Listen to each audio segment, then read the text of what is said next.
유다와 이스라엘의 인구가 바닷가에 모래같이 많게 되매 먹고 마시며 즐거워하였으며 솔로몬이 그 강에서부터 블레셋 사람의 땅에 이르기까지와 애굽 지경에 미치기까지의 모든 나라를 다스림으로 솔로몬이 사는 동안에 그 나라들이 조공을 바쳐 섬겼더라.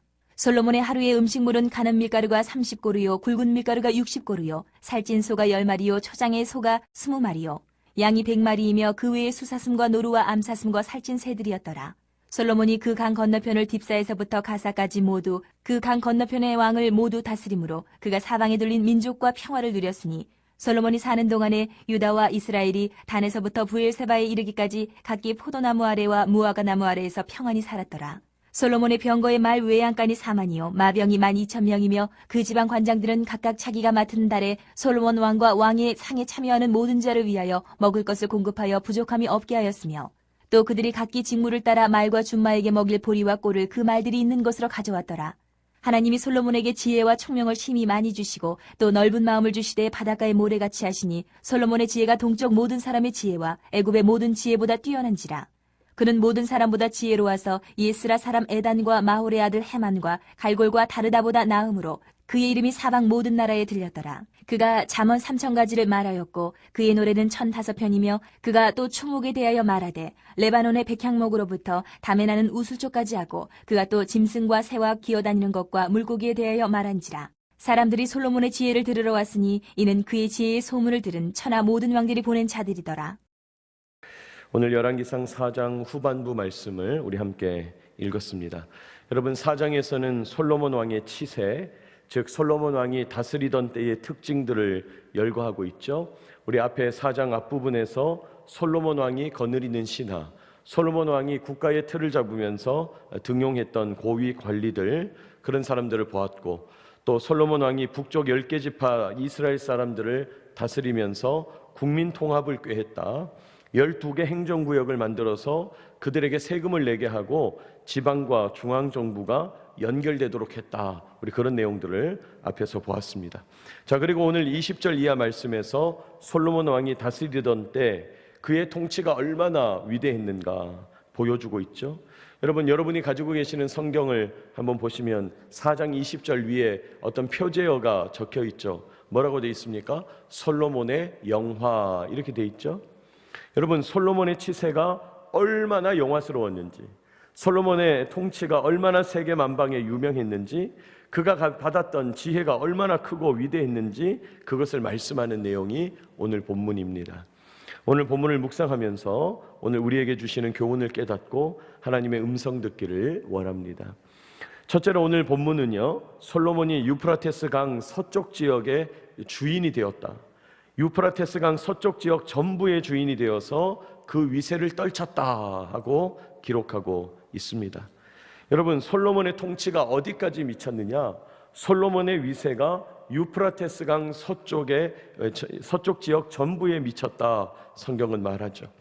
여러분, 오늘 보면 20절 이하를 보시면요, 20절 유다와 이스라엘의 인구가 바닷가에 모래같이 많게 되매 먹고 마시며 즐거워하였으며, 이렇게 말하죠. 여러분, 지금 솔로몬이 다스리는 영역을 우선은 유다와 이스라엘의 인구가 이렇게 말합니다. 여러분, 유다와 이스라엘이란 말이 뭐 그냥 비슷한 말, 같은 말 아니지만은 명시적으로 구분하는 거죠. 여러분, 유다는 다윗의 고향 지파, 솔로몬의 출신 지파를 말하는 거죠. 또 이스라엘이란 것은 북쪽 10개 지파를 말하는 겁니다. 그러니까 남쪽의 강성한 지파 유다와 북쪽의 10개 지파들이 함께 국가를 이루었다는 말을 다시 강조하고 있죠. 지금 솔로몬이 다스리는 나라에 인구가 많아졌다. 여러분, 인구가 많아졌다는 게 무슨 말입니까? 산업 생산력이 증대됐다, 인간의 수명이 늘었다, 출산율이 높아졌다. 한마디로 말해서 살기 좋아졌다는 거죠. 풍요로워졌다는 것입니다. 자, 이렇게 인구가 많아지니까 주변 나라들로 진출하게 되고 주변 나라들과 관계가 강성해지죠. 21절, 솔로몬이 그 강에서부터 블레셋 사람의 땅에 이르기까지와 애굽 지경에 미치기까지의 모든 나라를 다스림으로 솔로몬이 사는 동안에 그 나라들이 조공을 바쳐 섬겼더라. 여러분, 여러분이 가지고 계시는 그 성경 보시면 21절에 그 강, 거기에 각주가 달려있죠. 그 각주에 뭐라고 되어 있습니까? 유브라데, 이렇게 되어 있죠. 자, 지금 솔로몬이 다스리는 위세, 치세가 유브라데 강에서부터 블레셋 사람의 땅에 이르고 있다, 이렇게 말하고 있습니다. 동쪽으로는 유브라데 강이 경계가 되고 서쪽으로는 지중해 해안가 블레셋 사람들의 땅까지가 솔로몬이 다스리던 땅이다. 또 애굽 지경까지 미쳤다, 이렇게 돼 있죠. 애굽 지경이란 건 이집트 접경 지역까지 다 솔로몬이 다스렸다. 모든 나라가 솔로몬에게 조공을 바쳤다, 그렇게 말하는 것입니다. 그래서 24절에도 보니까요, 우리 24절 같이 읽어볼까요? 시작. 솔로몬이 그 강 건너편을 딥사에서부터 가사까지 모두 그 강 건너편의 왕을 모두 다스림으로 그가 사방에 둘린 민족과 평화를 누렸으니. 24절에도 보면 그 강 나오죠. 그 강 역시 유브라데 강이죠. 딥사에서부터 가사까지 모든 지역을 다스렸다 말씀합니다. 여러분, 화면을 한번 보시면 제가 지도를 하나 마련했는데, 자, 이게 지금 고대 근동 지역의 지도입니다. 그리고 지금 두 물줄기 색깔이 파랗게 표시되어 있죠. 이 물줄기가 그 유명한 티그리스 강과 유브라데 강, 유프라테스 강입니다. 여러분, 이 강과 강 사이를 가리켜 메소포타미아라 부른다 그랬죠. 메소 뭐뭐 사이, 포타미 강, 강과 강 사이 지역, 그래서 메소포타미아예요. 자, 그런데 지금 유브라데 강의 위치를 여러분 한번 보시기 바랍니다. 유브라데 강이 지금 여러분 화면에서 왼쪽에 있는 강인 거죠. 자, 그런데 원래 이스라엘 땅은 요만한 거예요. 원래 이스라엘 땅, 가나안 땅은 여기만 가나안 땅이에요. 원래 다윗이 다스린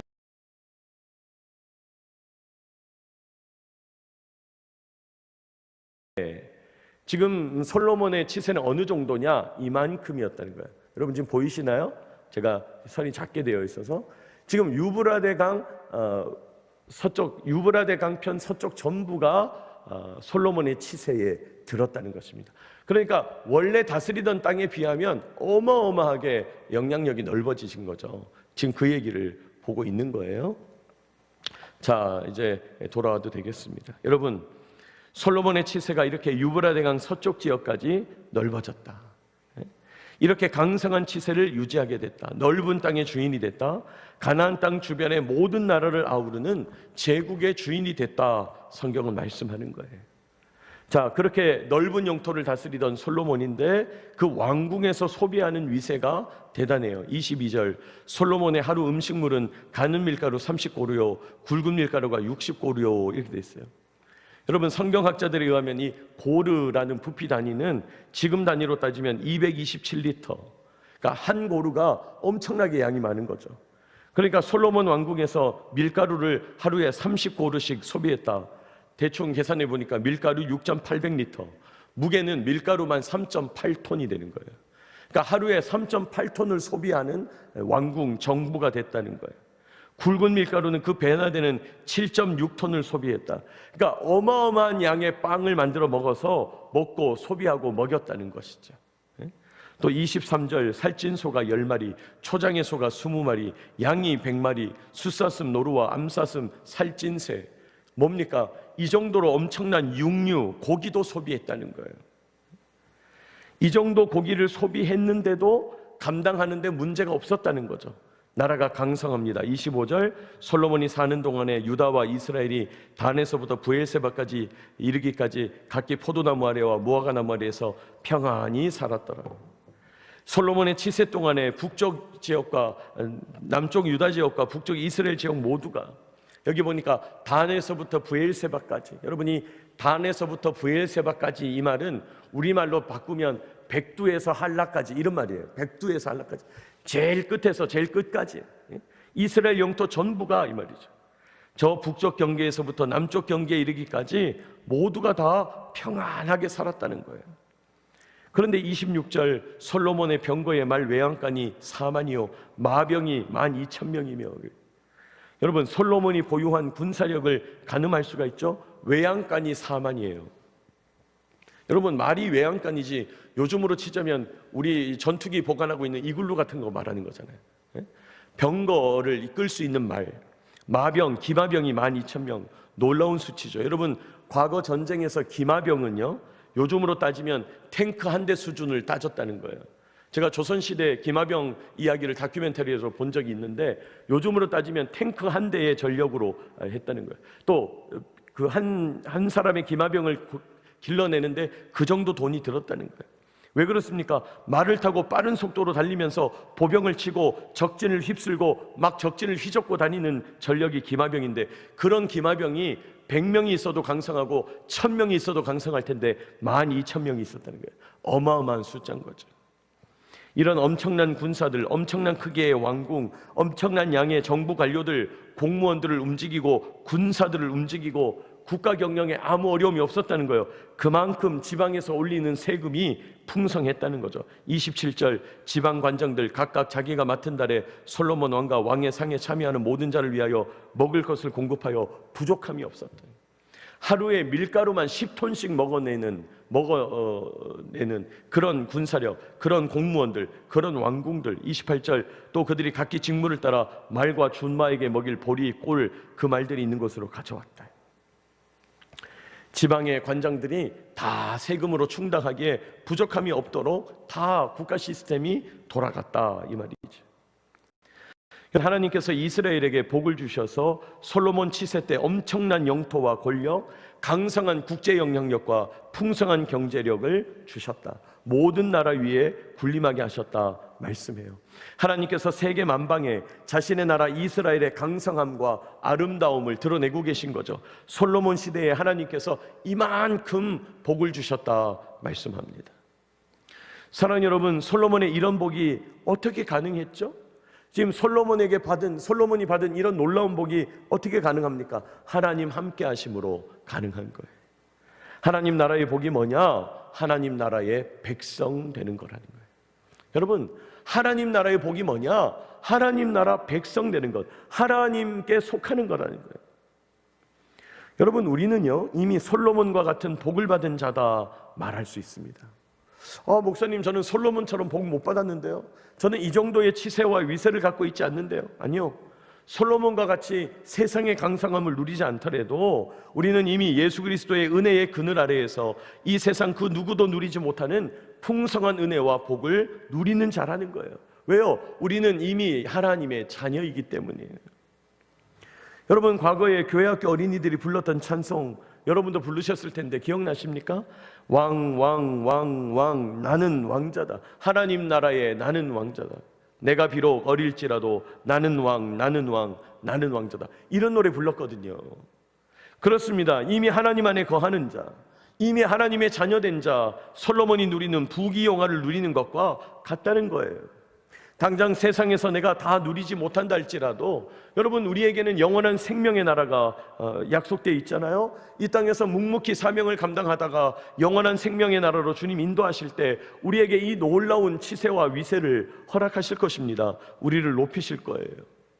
혹은 하나님 뜻이 있어서 이 땅에서 가장 높이시든지, 또는 이 땅의 삶을 마치고 영원한 천국에서 높이시든지, 솔로몬의 놀라운 부귀영화가 다 우리의 것이 될 거라는 거예요. 사랑하는 여러분, 이런 희망을 가지고 오늘도 힘있게 살아가는 저와 여러분 되시기를 축복합니다. 우리가 고백할 것은 나는 왕자라는 거예요. 나는 공주라는 거예요. 이런 자긍심을 가지고 하나님이 약속하시는 아름다운 부귀영화를 사모하면서, 저 천국을 사모하면서 나는 왕이로서이다 승리하며 선포하며 나아가는 저와 여러분 되시기를 축복합니다. 하나님께서 솔로몬의 부귀영화 우리에게 약속하신다는 거예요. 둘째로 오늘 본문은요, 솔로몬의 지혜가 세상 그 누구보다 뛰어났다고 기록해요. 솔로몬의 지혜가 이 세상 그 누구보다 뛰어났다 말씀합니다. 오늘 보면 29절 보시면요, 하나님이 솔로몬에게 지혜와 총명을 심히 많이 주시고 또 넓은 마음을 주시되 바닷가에 모래 같게 하시니 그랬어요. 여러분, 하나님께서 솔로몬에게 부요함만 주신 것이 아니고 강성함만 주신 것이 아니라 지혜와 총명도 심히 많이 주셨대요. 뿐만 아니라 거기에 더해서 넓은 마음을 주셨대요. 넓은 마음. 여러분, 이 말씀이 아주 놀라운 말이죠. 지혜와 총명도 주셨는데 넓은 마음도 주셨대요. 여러분, 우리 주변에 그런 분들 있잖아요. 똑똑하기는 한데 마음이 좁아터진 사람 있잖아요. 또는 마음은 넓은데 지혜나 민첩함이 떨어지는 사람들이 있어요. 그러니까 이 두 가지가 같이 가는 것이 매우 어렵다는 거예요. 여러분, 왜 옛날에 학교 다닐 때 보면 공부 잘하고 막 똑똑한데 밥맛인 사람이 있잖아요. 그게 참 신기하잖아요. 근데 또 마음은 넓은 좋은 친구인데 공부는 못하는 친구, 그렇다는 거예요. 여러분, 사람에게 이 두 가지가 한 번에 있는 것이 어려운데 오늘 하나님께서 솔로몬에게 지혜와 총명도 주시고 넓은 마음도 주셨다는 거예요. 넓은 마음도 주셨다는 거예요. 그러니 많은 사람들이 솔로몬의 리더십에 감동하면서 그 솔로몬을 따르게 되었을 것입니다. 30절, 솔로몬의 지혜가 동쪽 모든 사람의 지혜와 애굽의 모든 지혜보다 뛰어난지라. 여기 동쪽 모든 사람의 지혜라는 건 유프라테스 강 저 동쪽을 말하는 거예요. 그리고 또 이쪽 애굽에 있는 모든 지혜를 말하는 거예요. 그러니까 솔로몬의 지혜는 메소포타미아 문명과 애굽 문명을 뛰어넘는다는 거예요. 세계 최고의 지혜라는 거예요. 31절, 그는 모든 사람보다 지혜로워서 예스라 사람 에단과 마울 사람 헤만과 갈골 다르다보다 나음으로 그의 이름이 사방 모든 나라에 들렸다. 솔로몬의 지혜가 세상 그 누구보다 뛰어나다. 당시 최고의 문명을 자랑하는 애굽, 최고의 문명을 자랑하던 저 유프라테스 강 서쪽의 메소포타미아, 모두 다 뛰어났다. 어느 정도로 뛰어났냐? 32절, 그가 잠언 3,000가지를 말하였고 그의 노래는 1,005편이며. 여러분, 솔로몬이 말한 잠언이 3,000가지라는 거예요. 여러분, 잠언이라는 게 뭡니까? 물론 성경에 있는 책 한 권도 잠언이지만은 이 잠언이라는 말이 지혜의 격언을 모아놓았다 이 말이죠. 지혜의 격언, 한 구절 한 구절이 심오한 인생의 비밀을 담고 있잖아요. 한 구절 한 구절이 깊은 인생의 원리를 말하고 있잖아요. 그런 잠언을 3,000가지나 말했다는 거예요. 뭘 의미합니까? 솔로몬이 인생을 통달했다는 거예요. 이게 어떻게 가능하냐? 하나님께서 복을 주시고 지혜를 주시고 넓은 마음을 주시고 이 인생을 관조하게 하시니까 3,000가지 잠언을 말할 수가 있더라. 또 그가 지은 노래가 1,005편이다 이렇게 말해요. 1,005편. 여러분, 이 말이 너무 신기하죠? 그가 지은 노래가 1,000편이다 2,000편이다 이렇게 말하면 될 텐데 유독 1,005편이래요. 뭘 의미합니까? 이건 실제 사실이라는 거예요. 역사적 사실이라는 거예요. 그때 솔로몬의 노래를 모아놓은 책이 따로 있었다 이 말이에요. 그 얘기를 하는 겁니다. 33절, 그가 초목에 대하여 말하되 레바논의 백향목으로부터 담에 나는 우슬초까지 하고, 무슨 말이에요? 식물학을 통달했다는 거예요. 그가 또 짐승과 새와 기어다니는 것과 동물학, 곤충학을 통달했다는 거예요. 물고기에 대하여 어류학을 통달했다는 거예요. 조류학도 통달했다는 거예요. 자연과학, 자연세계를 훤히 깨뚫고 있었다는 거예요. 지금 그 얘기하는 거죠. 34절, 사람들이 솔로몬의 지혜를 들으러 왔으니 이는 그 지혜의 소문이 들은 천하 모든 왕들이 보낸 자들이다. 솔로몬의 지혜가 너무 뛰어나가지고 세상 모든 나라 왕들이 그 지혜를 직접 보고자 경험하고자 사신들을 보냈다는 거예요. 그런 기록을 하는 겁니다. 여러분, 주변 나라들, 먼 나라 가까운 나라 솔로몬의 나라와 교류하고 조약을 맺고 싶어가지고 사신을 보냈다는 거예요. 여러분, 하나님께서 오늘 솔로몬에게 엄청난 복을 부으시죠. 이 세상에 필적할 만한 상대가 없을 정도로 풍성한 지혜와 총명을 부어주고 계세요. 단순히 지식이 높고 지혜가 많은 정도가 아니고 인품으로도, 마음의 넓이로도, 성품으로도, 지혜와 총명으로도 완성된 경지를 보이고 있는 거예요. 여러분, 그렇습니다. 우리가요, 하나님을 알고 하나님을 섬기고 하나님을 예배하고 하나님과 교제하면 우리는 우리의 원형 되시는 하나님을 바라보게 되는 거거든요. 여러분, 우리가 그렇게 하나님을 바라보면 하나님의 모든 생명과 지혜, 총명과 지식이 우리에게 공급되는 것이죠. 그 근원 되시는 하나님을 만나게 되면서 우리가 우리 자신을 뛰어넘게 되는 것이죠. 우리 자신의 영적인, 정서적인, 내면적인, 육체적인 한계를 다 뛰어넘게 되는 거예요. 그러면서 우리는 인간이 쌓을 수 있는 경지를 넘게 되고 하나님께서 만들어주시는 최고의 경지에 도달하게 된다는 거예요. 우리가 다 믿는 것과 아는 일에 하나가 되어 그리스도의 장성한 분량에 도달한다 그랬잖아요. 하나님을 만나면 만날수록, 더 쉽게 얘기할까요? 더 지혜로워져요. 하나님을 만나면 만날수록 우리 삶은 더 깨끗해져요, 더 젊어져요, 더 아름다워져요, 더 맨질맨질해져요, 더 빛이 나는 것입니다. 오늘 솔로몬이 그렇게 하나님과 교제함으로 하나님 안에서 인간이 닿을 수 있는 경지에 도달했다는 거예요. 여러분, 이런 저와 여러분 되시기를 축복합니다. 여러분, 우리 인간은요, 몸과 마음이 시간이 지나면 지날수록 낡아져요, 늙어져요, 연약해지는 거예요. 그러나 우리의 속사람, 우리의 신앙, 우리의 영혼은 하나님을 만나면 만날수록 새로워지고 놀랍게 변모한다는 거예요. 그게 영적 비밀이에요. 사도 바울은 고린도후서 4장에서 이렇게 고백합니다. 그러므로 우리가 낙심하지 아니하노니 우리 겉사람은 낡아지나 우리 속사람은 날로 새로워지도다. 우리의 속사람은 날로 새로워지도다. 그렇습니다. 우리 겉사람은 늙어지고 깨지고 낡아지고 상하고 무너져요. 그러나 우리의 속사람은 날로 새로워지는 거예요. 영적으로 더 맑아지고 기민해지는 거죠. 모세가 죽는 날까지 그 눈빛을 잃지 않았다 그랬잖아요. 예?